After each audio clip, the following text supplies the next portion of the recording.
ឥឡូវខ្ញុំបិទ discounter ផ្ដាច់បើក discounter វិញឬចុចកុងតាក់បិទវិញចុចកុងតាក់បើកការដំឡើងកុងតាក់1ជើង2បំភ្លឺអំពូល2បាទនេះកុងតាក់1នេះហើយជើងវា2 1 2នេះបំភ្លឺអំពូល2ឥឡូវខ្ញុំបិទ discounter ផ្ដាច់បើក discounter វិញឬចុចកុងតាក់បិទវិញចុចកុងតាក់បើកបាទនេះអញ្ចឹង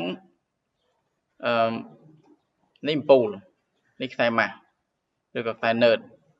បាទឥឡូវយើងចាប់ដើមតបាទបិទបាទបើកបិទបើក